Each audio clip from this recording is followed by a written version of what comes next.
continuidade do nosso estudo sobre escatologia individual. Estamos lá falando sobre várias questões, né? Sobre aniquilamento, sobre purgatório, sobre várias questões. E hoje a gente vai trazer 3 questões sobre a morte.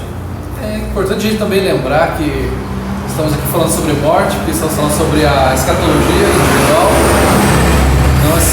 Mas não podemos esquecer de que haverá uma ressurreição dos mortos. Isso a gente vai ver na escatologia geral. Algo tão importante ali, texto importante para isso é 1 Coríntios capítulo 15, e Paulo ele vai falar: tragada foi a morte pela vitória. Onde está a morte, a sua vitória? Então a morte vai ser vencida e nós teremos novos corpos, seremos restaurados. E chega de spoiler por aqui.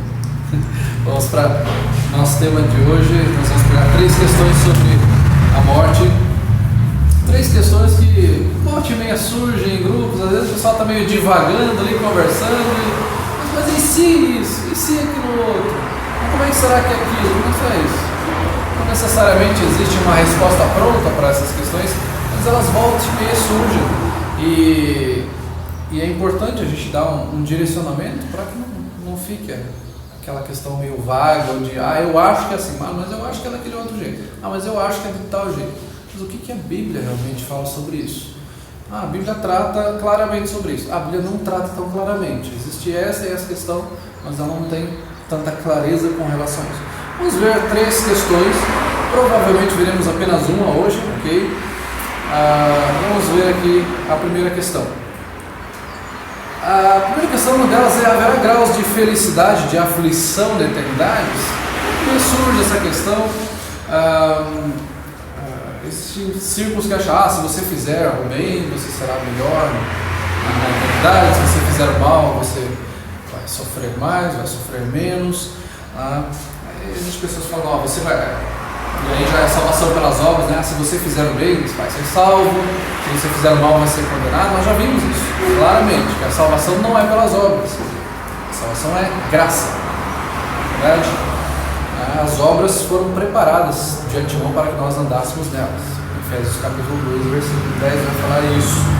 Mas a questão que então haverá grau de felicidade e de aflição da eternidade, a gente percebe que no coração do ser humano sempre existe essa questão meio que de igualdade, né? O ideal de igualdade, né? Precisa ser tudo igual. É um negócio meio nato no coração do ser humano.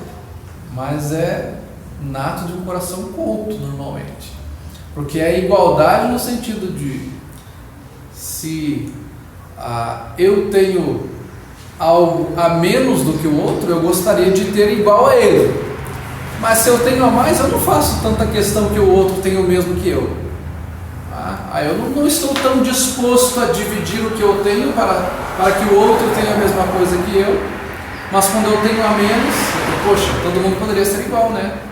Olha, o cara tem um Mercedes-Benz.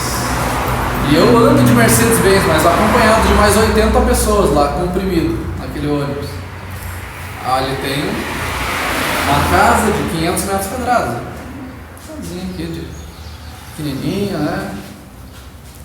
Tem 2 quartos, sala, cozinha e banheiro, mas, poxa, olha o tamanho da casa dele. A gente poderia ser igual. Então, normalmente a igualdade, ela parte de corações que têm menos, não daqueles que têm mais. Normalmente quem tem mais, eu fico pensando, como eu gostaria de dividir tudo aquilo que eu tenho. Olha só, eu tenho demais. Eu ganho muito dinheiro. Imaginasse um cantor, um jogador de futebol, um artista. Ganho 800 mil por mês, é muito. Acho que eu não vou querer ter mais, não. Começar a dividir com o pessoal. Não. A igualdade normalmente parte de quem tem menos. Ou de quem quer ser demagogo e fazer política com isso, falar, vamos tornar todo mundo igual. Daí realmente, torna todo mundo igual. Todo mundo igual na miséria. Todo mundo se torna miserável. Perfeito. Todo mundo está miserável, agora conseguimos a igualdade. Não existe esse pensamento de igualdade. Já citamos também a questão da igualdade das notas, né? Como isso pode desestimular alguém. Se você começar a dividir notas na sua classe de grau. Então, A igualdade perfeita, ela não existe. Não adianta. Podemos pegar um grupo, por menor que seja, ela não existe. Mesmo que a gente divida aqui hoje, nesse grupo de pessoas que nós temos aqui, vamos dividir igualitariamente tudo.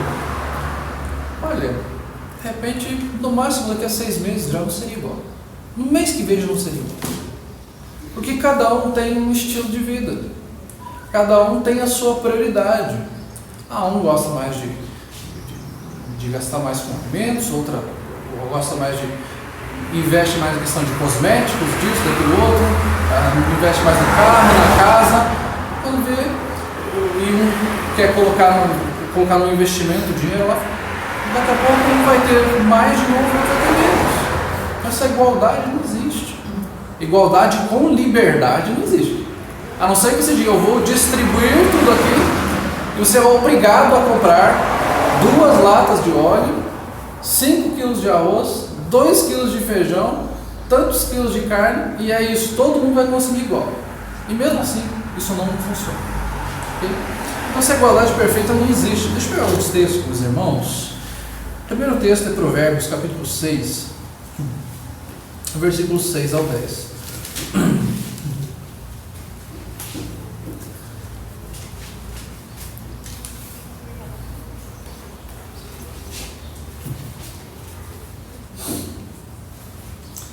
Texto bastante conhecido. Vai ter com a formiga, ó preguiçoso, considera os seus caminhos e ser sábio, não tendo ela chefe, nem oficial, nem comandante, no estio prepara o seu pão, na cega ajunta o seu mantimento. Ó preguiçoso, até quando ficarás deitado? Quando te levantarás do teu sono? Um pouco para dormir, um pouco para tosquenejar, um pouco para cruzar os braços em repouso. Assim sobrevirá a tua pobreza como um ladrão, e a tua necessidade como um homem armado. E ainda, capítulo 24, de Provérbios 30 ao 34.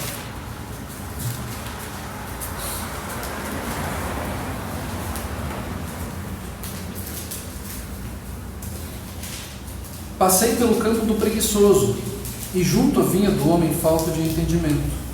Eis que tudo estava cheio de espinhos, a sua superfície coberta de urtigas, e o seu muro de pedra em ruínas. Tendo visto, considerei, vi e recebi a instrução. Um pouco para dormir, um pouco para tosquenejar, um pouco para cruzar os braços em repouso. Assim sobrevirá a tua pobreza como um ladrão, e a tua necessidade como um homem armado. Perceba, principalmente esse segundo texto. Ele está falando de um homem que tinha posses. Ele está falando de um homem que tinha uma vinha, mas estava ali cheio de praga, cheio de urtiga, o muro estava caído, porque foi deixando. Mas ele tem a propriedade, ele tem como cultivar, ele tem como fazer ali a sua vinha, cultivar as suas uvas, mas ele deixa, ele relaxa. Mas eu queria ser como aquele dono daquela super empresa de produtos de limpeza. Existe uma empresa muito conhecida no nosso país, que se chama IP. Eu conheço a cidade que é a sede. Mas esta empresa começou com um homem numa gaiotinha vendendo sabão. Ele batia de casa em casa vendendo sabão. E hoje ela é uma gigante. Mas como eu queria ser como ele? Só que tem que começar como ele. Tem que ter a disposição dele. Tem que ter a vontade de começar do nada ali, com uma gaiotinha, batendo de casa em casa, vendendo sabãozinho. E agora uma empresa que tem produtos no Brasil inteiro. Eu queria ser como o dono daquela loja de eletrônicos, de eletrodomésticos. O cara começou como um mascate, vendendo também na sua gaiotinha, de casa em casa. E hoje tem lojas, centenas, milhares de lojas. Sim. Não, mas aí é muito difícil, eu vou ouvir não, aí eu vou ter que sair no sol, eu vou me queimar, eu vou me cansar. Perceba que existe essa necessidade de querer ser igual, de querer ter como outro, mas não tem essa disposição de fazer algo mais.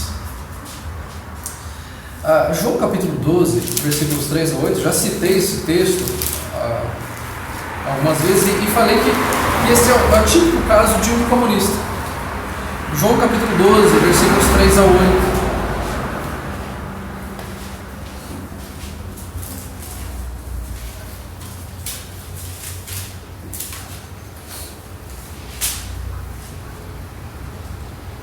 Então Maria, tomando uma libra de bálsamo e nardo puro, muito precioso, ungiu os pés de Jesus e os enxugou com os seus cabelos. E encheu-se toda a casa com o perfume do bálsamo. Mas Judas Iscariotes, um dos seus discípulos, o que estava para traí-lo, disse: por que não se vendeu este perfume por 300 denários e não se deu aos pobres? Isso disse ele, não porque tivesse cuidado dos pobres, mas porque era ladrão, e tendo a bolsa, tirava o que nela se lançava. Jesus, entretanto, disse: deixa que ela guarde isso para o dia em que me embalsamarem. Porque os pobres sempre tendes convosco, mas a mim nem sempre me tendes. Veja o que o texto está falando. Aquele era um perfume caro, e Judas fala, vale 300 denários. Era praticamente o salário de um trabalhador braçal de praticamente um ano. Um denário era o salário de um trabalhador braçal, uma diária. Então 300 dias é praticamente um ano. Então valor bastante significativo. E Judas, na sua justiça aparente, como assim? Mas que absurdo, olha o valor disso aqui. A gente não poderia distribuir para os pobres tudo isso? Você pode chegar e dizer, como assim? Você tem um carro de 500 mil, você não poderia vender este carro e distribuir para os pobres? Eu já falei isso, moço. Se alguém não comprometer a sua renda, não se endividar e tem dinheiro para comprar, que compre. Eu não vejo problema nenhum com isso, porque você está movimentando a economia, você está dando emprego para quem está trabalhando na concessionária, até para a faxineira que trabalha lá, para a empresa que produz as peças, para o caminhoneiro que transporta o carro. Tem uma gama, um círculo de pessoas que vai ser beneficiado com isso. E todos os produtos que você vai comprar para manter aquele carro ou aquela casa. Se você tem essa possibilidade, não vai se comprometer, não vai comprometer sua renda, não vai dar uma testemunha. Você tem essa possibilidade? Faça. Não vejo problema nisso. Desde que você atente para as coisas do reino também. Vamos comprometer aqui, o reino não está nem aí. Colocando os pingos nos is. Você tem a possibilidade? Não há problema nisso. Mas Judas tem essa. Vamos distribuir igualitariamente. Só que ele não estava preocupado com isso. Ele queria vender para pegar para ele. Isso também é um típico comportamento de socialista, comunista. Vamos distribuir um para você, 1000 para mim, mais um para você, mais 1000 para mim. É assim que eles agem. Vai te dando migalhas e ficando com o resto do bolo. Os farelinhos que vão caindo no chão, vai te dando. Você vai se contentando, porque já está ficando miserável, se contenta com as migalhas. E aqueles homens vão ficando cada vez mais ricos e milionários. E Judas age dessa forma.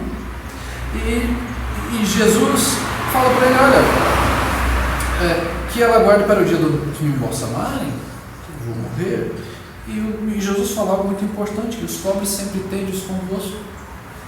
Ora, Jesus fez tantas coisas, Jesus não multiplicou pães e distribuiu a todos ali, aqueles milhares de pessoas. Jesus poderia fazer algum milagre, Lídia, multiplicar ouro, fazer muitas casas luxuosas e falar, agora todo mundo vai viver igual.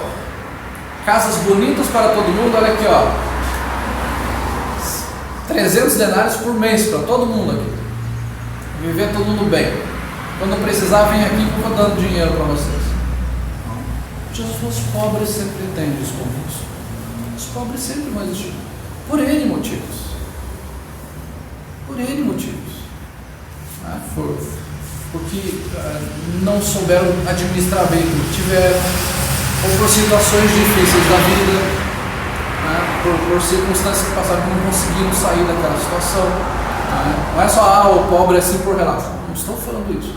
Estou falando que também existem pessoas pobres que são pobres por relato.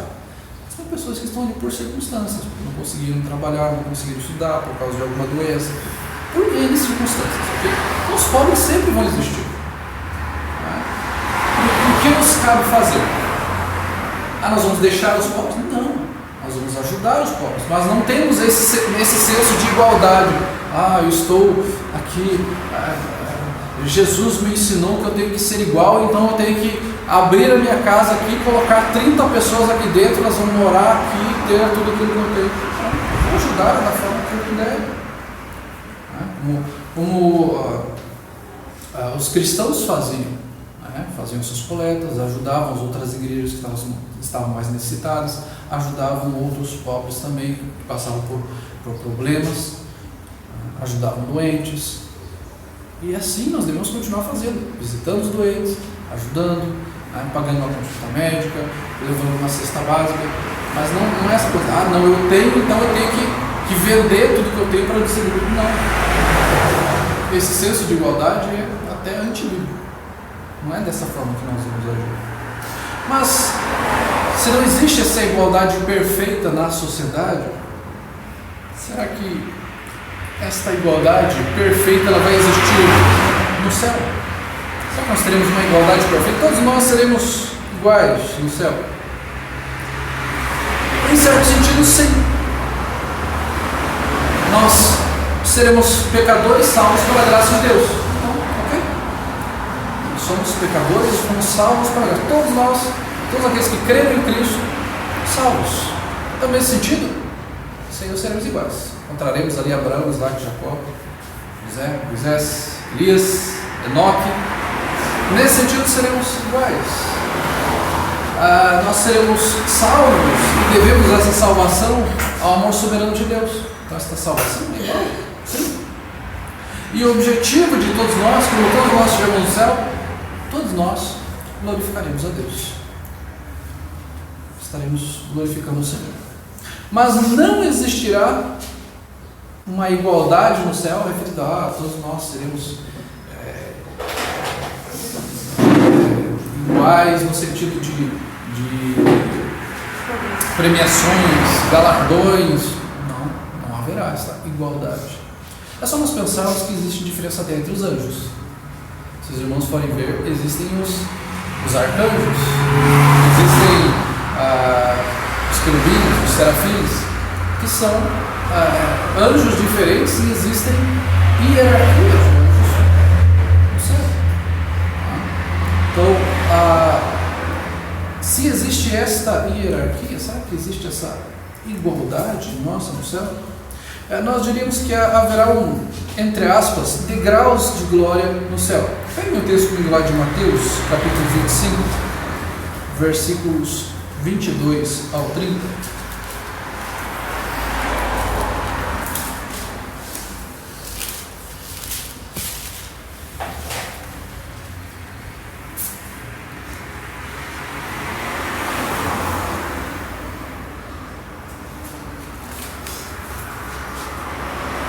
Lembre-se que aqui em Mateus 25, Jesus está falando já sobre julgamento, ele começa falando da parábola das virgens que não vigiam, ele vai falar a partir do versículo 31, ele vai falar do julgamento, né? Vai falar dessa separação que vai existir, né? Separará os cabritos das ovelhas. E aqui no capítulo 14, no capítulo 25, dos versículos 22 ao 30, ele fala o seguinte: e aproximando-se também o que recebeu os 2 talentos, disse o Senhor: 2 talentos me confiaste, aqui tens outros 2 que ganhei. Disse o Senhor: muito bem, servo bom e fiel, foste fiel um pouco, sobre muito te colocarei, entra no gosto do teu Senhor. Chegando por fim o que receberam o talento, disse o Senhor: sabendo que és homem severo, que ceifas onde não semeaste, e ajunta onde não espalhastes, receoso, escondi na terra o teu talento, e aqui tens o que é teu. Respondeu-lhe, porém, o Senhor: servo mau e negligente, sabias que ceifo onde não semeei e ajunto onde não espalhei. Cumpria, portanto, que entregasses o meu dinheiro aos banqueiros, e eu ao voltar receberia com juros o que é meu. Tirar-lhe, pois, o talento dela que tem 10, porque ao todo o que se lhe dará terá em abundância, mas o que não tem, até o que tem, lhe será tirado. e o servo inútil lançai-o para fora nas trevas, ali haverá choro e ranger de dentes. Eu não li desde o início, mas no início ele vai falar do que tinha 5 talentos. Então Deus distribui os talentos e há então esta quantidade de talentos e Deus vai premiar conforme os talentos. Capítulo 3 de 1 Coríntios também vai tratar dessa questão, falando de galardões ali. É importante a gente pegar o texto de 1 Coríntios capítulo 3 também, versículos 10 ao 15, que ele vai falar sobre este fundamento. Lembrando que 1 Coríntios 3, ele está falando ali sobre divisões na igreja. Então, aqui eles estão falando que é de Paulo, outro é de Apolo, outro é de Cefas, outro é de Cristo. Acaso Cristo foi dividido, vocês foram batizados em nome de Paulo, né? E ele vem falando, não batizei muitos, né? E aí no capítulo 3, versículo 10 ao 15, ele vai falar: segundo a graça de Deus que me foi dada, lancei o fundamento com um prudente construtor, e outro edifica sobre ele. Porém, cada um veja como edifica, porque ninguém pode lançar outro fundamento além do que foi posto, o qual é Jesus Cristo. Contudo, se o que alguém edifica sobre o fundamento é ouro, prata, pedras preciosas, madeira, feno, palha, manifesta se tornará a obra de cada um, pois o dia a demonstrará, porque está sendo revelada pelo fogo, a qual seja a obra de cada um, o próprio fogo provará. Se permanecer a obra de alguém que sobre o fundamento edificou, este receberá galardão. Se a obra de alguém se queimar, sofrerá ele dano, mas esse mesmo será salvo, todavia, como que através do fogo. Então, Paulo está falando aqui de uma questão de receber galardões. Ele fala: suas obras serão provadas como pelo fogo. Então, vejam aonde estão edificando. Alguns serão provados e terão uma boa edificação e receberão galardão, e outros, as suas obras serão queimadas e ele vai ser salvo pelo fogo. Ele vai ser salvo pela graça de Deus, mas vai passar por isso. Se a obra de alguém se queimar, sofrerá ele dano, mas esse mesmo será salvo, todavia, como que através do fogo. Então, as obras, elas servem como galardões, como premiações que nós vamos receber.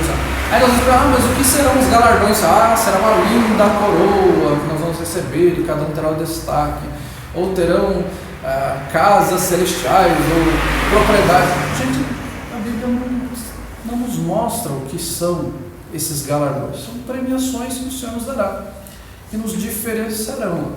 Obviamente, todos nós seremos salvos, estaremos na presença do Senhor, nos regozijaremos com Ele, mas existirá sim essa diferença de galardões.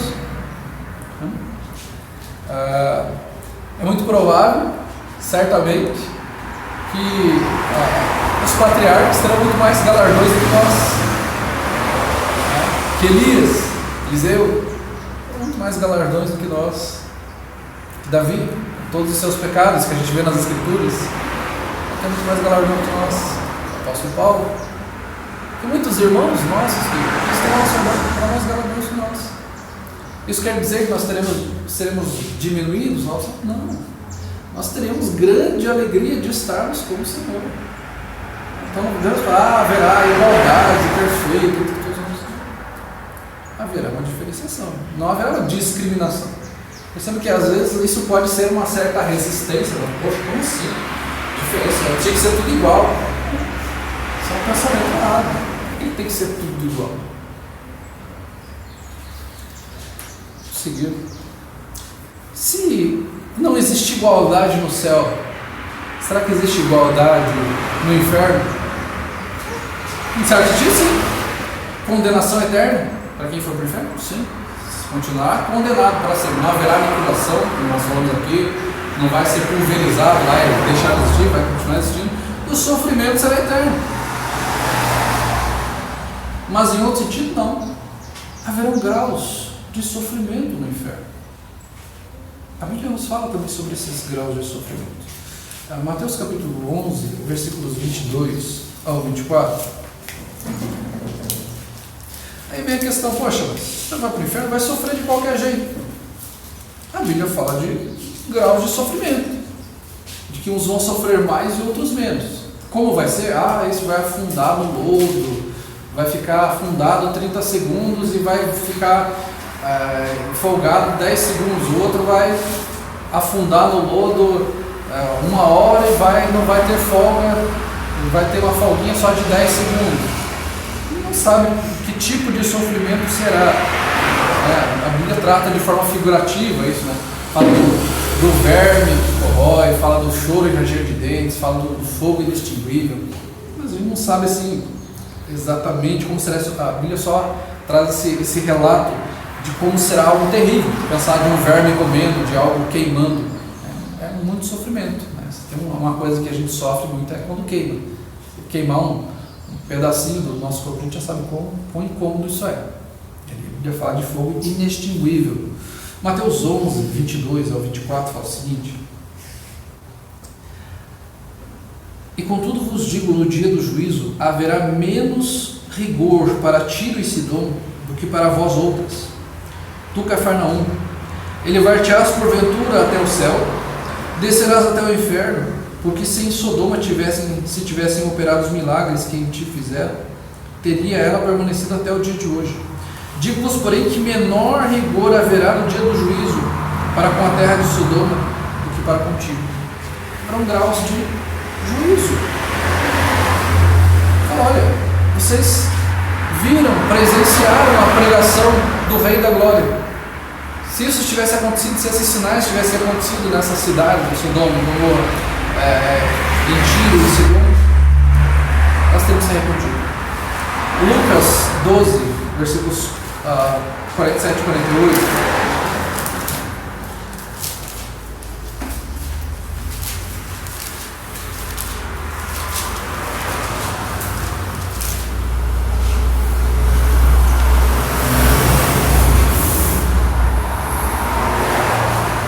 Vai falar assim: aquele servo, porém, que conheceu a vontade do seu Senhor e não se aprontou, nem fez segundo a sua vontade, será punido com muitos açoites.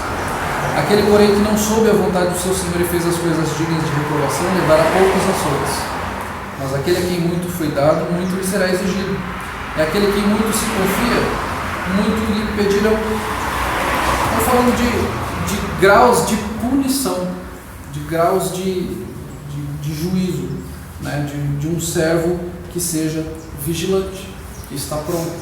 Então, se haverá uma diferença entre os salvos, haverá também uma diferença de julgamento, de juízo. Peguei uma citação aqui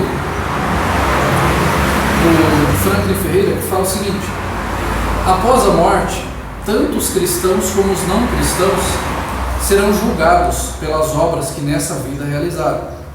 É importante lembrar que as obras não determinam o destino eterno, porque a salvação é alcançada por meio da graça e não por boas obras. Então, aqui fica muito claro, tá? Nós seremos julgados pelas obras, mas nós não seremos salvos pelas obras. É muito diferente. Tá? Não vamos misturar as coisas aqui, não vamos ter um pensamento, confundir as coisas, não vamos ouvir algo que não está sendo falado. Ainda ontem aconteceu uma coisa curiosa comigo nesse sentido. Nós estávamos numa confraternização da empresa e eu estava lá, o pessoal conversando alto, e eu pedi para o garçom, traz 2 Schweppes, um para mim e um para as minhas meninas lá, para a gente dividir. Daqui a dois minutos depois, ele chega com 2 chopps. Ele pensou que eu falei 2 chopps. Eu olhei para ele e comecei a dar risada. Eu pedi 2 Schweppes, não chopps. Aí ele, então aquela coisa, não vamos confundir as coisas aqui. Nós não somos salvos pelas obras, mas nós seremos julgados por elas. Isso é importante compreender. Porque tem esse pensamento, né? Já que eu não sou salvo pelas obras, eu não preciso fazer nada. É porque nós deixamos de ler o versículo 10 de Efésios 2. Porque somos feitura dele, criados em Cristo Jesus para boas obras, as quais ele de antemão preparou para que andássemos nelas. Mas no 8 ele vai falar que nós somos salvos pela graça. Então não vamos confundir, não vamos pegar só metade aqui. Eu peguei aqui, agora eu entendi que eu sou salvo pela graça. Então, eu não vou fazer, não vou ajudar ninguém porque eu sou salvo pela graça. Não é necessidade. É necessidade sim. Porque você vai ser julgado pelas obras. Vamos novamente. Após a morte, tanto cristãos como não cristãos serão julgados pelas obras que nessa vida realizaram. É importante lembrar que as obras não determinam o destino eterno, porque a salvação é alcançada por meio da graça. A salvação é alcançada por meio da graça e não por obras. É um texto que nós já temos de cor, mas nós vamos ler para ficar na nossa mente cada vez mais. Efésios 2, 8 e 9. Porque pela graça sois salvos, mediante a fé. E isso não vem de vós, é dom de Deus, não de obras para que ninguém se glorie. Nós não somos salvos pela graça, pelas obras. Nós somos salvos pela graça. Eu já estou confundindo Schweppes com Schultz aqui. Nós somos salvos pela graça. Não somos salvos pelas obras. E continua. Mesmo assim, as obras não são irrelevantes para determinar o galardão entregue ao crente ou a punição aplicada ao ímpio. A qualidade das obras do cristão será revelada no julgamento vindouro, que é o texto que nós lemos agora há pouco, 1 Coríntios capítulo 3, versículos 14 e 15. Então a qualidade das obras do cristão será revelada no julgamento vindouro. Vai passar, alguns vão receber galardão, outros vão passar como pelo fogo. Por outro lado, parece que o nível de punição aplicada ao ímpio dependerá do conhecimento que ele teve do ministério desenvolvido por Jesus na terra, que também foram textos que nós lemos agora há pouco. O que Jesus falou daquelas cidades às quais ele estava pregando o Evangelho? Haverá maior rigor para vocês do que para aquelas outras. Porque aqui eu estou falando diretamente a vocês. Lá tinha os profetas, lá tinha os patriarcas, ok? Mas aqui, vocês estão vendo Cristo, o Rei da Glória, o Salvador. Então haverão graus diferentes de punição. Haverão graus de galardão. Existem galardões diferentes. Agora, como eles são, nós vamos pensar devagar aqui. Eu acho que é isso, acho que é aquilo outro. Tem uma parte da Bíblia que fala isso, que fala em coroa, que fala isso, que fala aquilo, que fala da pedrinha, que fala. Eu vou ter vou poder comer mais frutos da árvore da vida. Nós vamos começar a devagar. Mas que a Bíblia fala sobre esses graus, sim, ela fala. A segunda questão é: quem nunca ouviu o Evangelho será salvo? Vocês conhecem esse cidadão?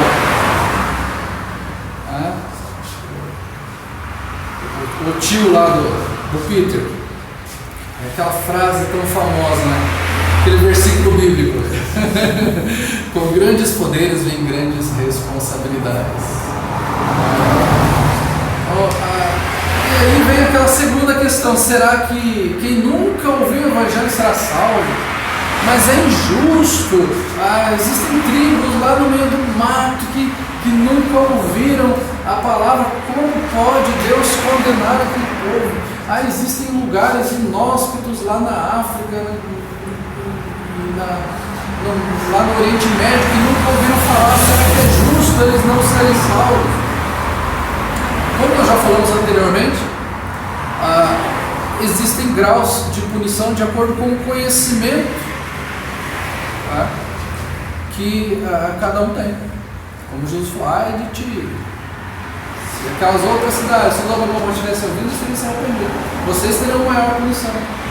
Vocês serão julgados de forma diferente. E eu gostaria de ler ainda mais um texto, Romanos capítulo 2, versículos 12 ao 16.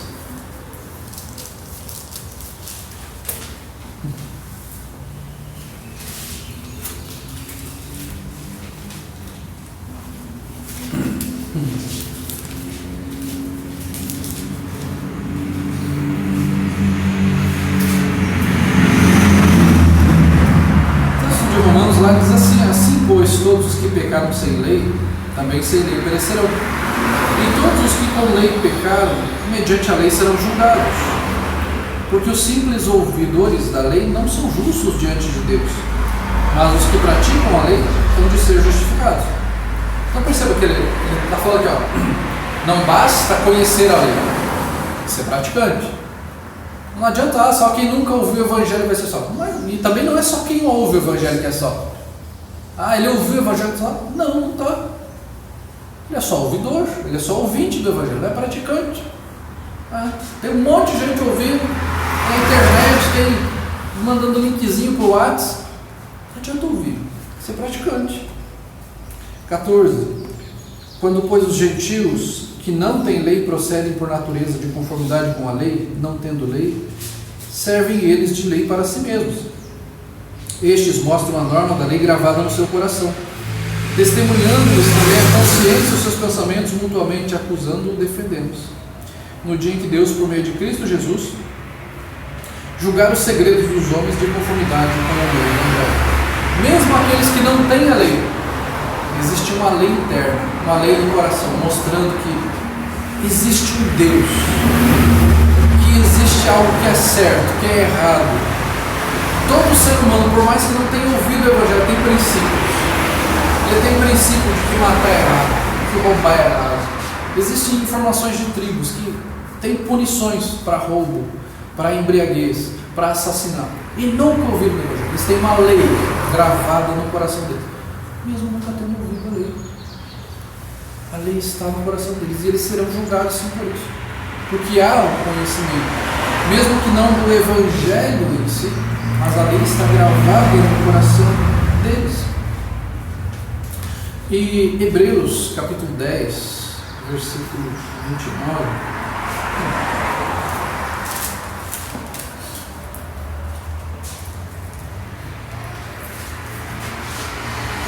E o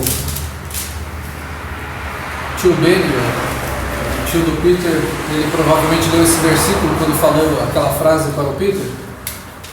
Esse texto diz o seguinte: de quanto mais severo castigo julgais vós, será considerado digno aquele que calcou os pés do Filho de Deus e profanou o sangue da aliança com o qual foi santificado e ultrajou o Espírito da graça?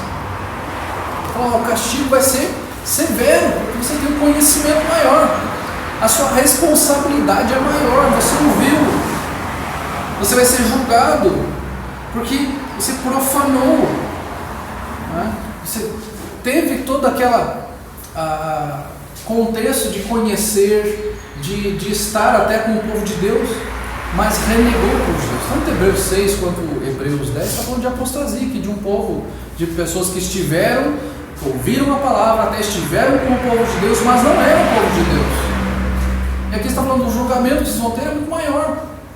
Vocês conheceram, vocês experimentaram, estiveram com o povo de Deus, viram a ação de Deus. Vocês imaginam aqueles que estiveram ao redor de Cristo, viram os milagres que Jesus fez, ouviram os sermões de Jesus. O julgamento para eles será muito mais severo do que em outros casos onde Jesus ainda não estava presente, ainda não tinha uma vez se mostrado para eles. Quão maior será o julgamento desta geração nossa, em que há tanta informação, tantas oportunidades de escutar a palavra de Deus, de praticar a palavra de Deus, tantos recursos, livros, vídeos, cursos, conferências. Qual maior será o juízo do que uma geração que era perseguida, que não era permitido nem sequer a palavra, onde se queimavam Bíblias, onde se matavam cristãos? Qual maior será o julgamento dessa sociedade onde existem igrejas em todo canto da cidade, em todo canto do Brasil, onde se proclama o Evangelho nas praças, em todo ambiente se pode proclamar a palavra de Deus livremente, e se ouve, e se negligencia. Quão maior será esse julgamento? Quanto mais informação da palavra de Deus nós temos, maior responsabilidade e maior julgamento será. Nós chegaremos diante de Deus e teremos que dar conta disso. Todos aqueles que denunciaram ao Senhor. Então Então apenas conhecer o reino não é garantia de salvação. Mateus 7 vai falar isso. Jesus, já no fim do Sermão do Monte ali, ele faz um diálogo simulado ali de alguns que vão chegar na presença dele. Mateus 7, versículo 22. Muitos naquele dia hão de dizer-me: Senhor, Senhor, porventura não temos nós profetizado em teu nome, e em teu nome não expelimos demônios, e em teu nome não fizemos muitos milagres? Olha só quanta coisa boa nós fizemos, Senhor. Devemos ter muito galardão, devemos ter muitas premiações, devemos ser aqueles tops no reino. E Jesus vai falar para eles: então lhes direi explicitamente: eu nunca vos conheci, nunca vos conheci, não conheço vocês.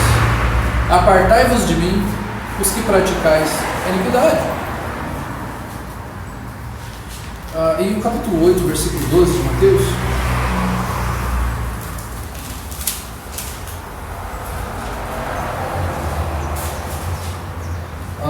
Vamos pegar um pouco o contexto disso aqui. A partir do versículo 10, diz assim: ouvindo isto, admirou-se Jesus e disse aos que o seguiam: em verdade vos afirmo que nem mesmo em Israel achei fé como esta. Está falando da cura do criado do centurião. Digo-vos que muitos virão do Oriente e do Ocidente, tomarão lugares à mesa com Abraão, Isaque e Jacó no reino dos céus, ao passo que os filhos do reino serão lançados para fora, nas trevas. Ali haverá choro e ranger de dentes. Filhos do reino, está falando, olha, aqueles que deveriam fazer parte do reino, os judeus. Ele está falando que, olha, este centurião aqui, ele teve uma fé tão grande que aqueles que deveriam fazer parte do reino não têm. Eles estão excluídos do reino. Eles apenas conhecem, apenas são religiosos, porque a responsabilidade vai ser maior para eles. Vai ser a condição.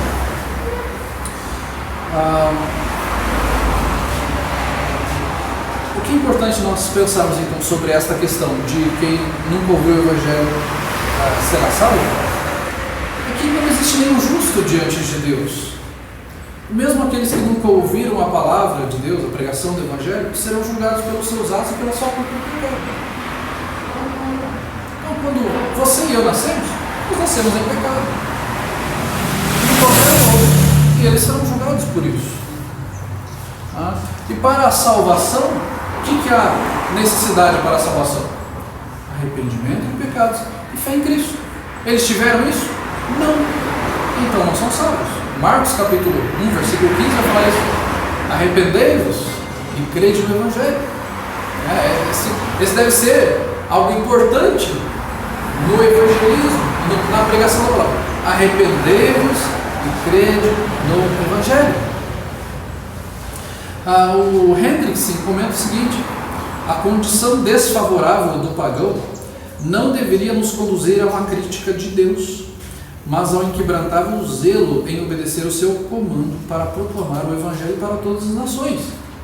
Então nós não vamos aqui criticar a Deus, mas nós vamos obedecer levando o Evangelho. Mas tem lugares que não conhecem o Evangelho. Pregue. Mande recursos para que o missionário vá para lá, já que você não pode ir. Torne isso favorável à pregação naquele local. Auxilie. Ele continua falando o seguinte: a regra é seguramente que, sem o conhecimento da salvação em Cristo, os gentios perecem. Então ele vai citar ali Romanos 2,12, que a gente já citou, Romanos 1,32, que diz o seguinte: ora, conhecendo eles a sentença de Deus, de que são passíveis de morte os que tais coisas praticam, não somente as fazem, mas também aprovam os que assim procedem. Então ele está falando aqui daqueles que foram entregues às suas próprias paixões.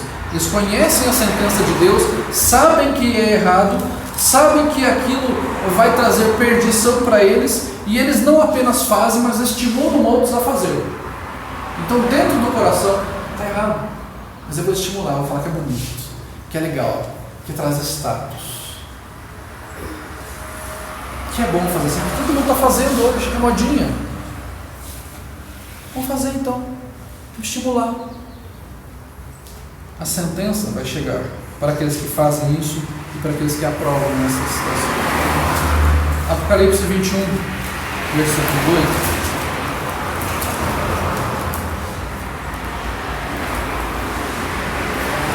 Quanto, porém, aos covardes, aos incrédulos, aos abomináveis, aos assassinos, aos impuros, aos feiticeiros, aos idólatras e a todos os mentirosos, a parte que lhes cabe será no lago que arde com fogo e enxofre, a saber, a segunda morte. Ele não fala aqui com relação aos ignorantes da palavra. Fala, incrédulo. Incrédulo vai se perder, vai para a perdição, vai ser condenado. Por quê? Já encerrando. Algumas implicações. Vamos pensar bem, irmãos. Se aqueles que não conhecem o Evangelho serão salvos, porque Deus, seria injusto Deus não salvar aqueles que não conhecem o Evangelho. Qual seria a solução? A solução seria não pregar a palavra. Conheceu a palavra? Quietinho. Não fala para ninguém. Não coloca Facebook, YouTube, não coloca mensagem. Fica só com você. Não fala para mais ninguém. Porque aí todo mundo vai ser salvo, porque ninguém conhece a palavra. Esta é a solução. Já que se aquele que é ignorante, não fala. Seu filho nasceu, leva para algum lugar meio inóspito lá, vive como um ermitão lá. Vamos ver aqui, comer, dormir e esperar a morte. Estamos salvos, esperando a nossa salvação. Porque ele vai ser ignorante com relação à palavra. A pregação, ela é instrumento de salvação e de condenação. Os irmãos sabem disso. Que a Bíblia fala que ela pode ser cheio de vida e cheio de morte. Ela serve para a salvação e para a perdição. Porque quando pregamos a palavra e ela é negligenciada, ela é para a perdição. Quando ela é ouvida e o Espírito Santo age e aquela pessoa crê, ela é instrumento de salvação. Por isso a palavra de Deus nunca volta vazia. Ela vai cumprir a seu plano. Então a pregação é instrumento de salvação e de condenação. Caso fosse isso, ela praticamente seria um instrumento de condenação. Porque nós vamos pregar e nós sabemos que a probabilidade maior é que não creia. Você fala, poxa, por que eu vou pregar se aquela pessoa não vai crer, ela vai ser condenada, se ela não convir? Então eu não vou pregar. Eu não vou falar, eu vou manter ignorante. Eu não vou enviar missionários. Eu não... Imagina, deixa lá aquelas regiões, aquelas tribos que existem pelo Brasil e pelo mundo afora. Deixa eles quietinhos lá na sua cultura, com seus princípios. Porque na sua sinceridade de coração eles serão salvos. Não é verdade. Seria verdade se nós crêssemos dessa forma. E a pergunta que nos fica é: o pagão é faminto pelo Evangelho? A pergunta final, né? Será que o pagão é faminto pelo Evangelho? Eu já ouvi tantas vezes essa frase: o mundo clama pelo Evangelho. Nossa, o mundo não clama pelo Evangelho. O mundo não quer o Evangelho. Se o mundo clamasse pelo Evangelho, se o mundo clamasse pela palavra de Deus, os profetas não haviam sido presos, mortos, os apóstolos não haviam sido perseguidos, a igreja não haveria sofrido tantas perseguições, tantas mortes, tanta oração. O Evangelho não seria tão negligenciado. O pagão não está faminto pelo Evangelho. Nós levamos o Evangelho para levar a salvação, porque cremos que o Espírito Santo de Deus vai agir na vida daquelas pessoas. porque há necessidade. Se ele se manter na ignorância, morrerá na ignorância e será condenado na ignorância. Nós vamos ver semana que vem. As crianças que morrem estão salvas. Fica para a semana que vem, ok? Vamos deixar o assunto mais fácil para a semana que vem. Ok? Então vamos orar ao Senhor e abrir-os para as perguntas.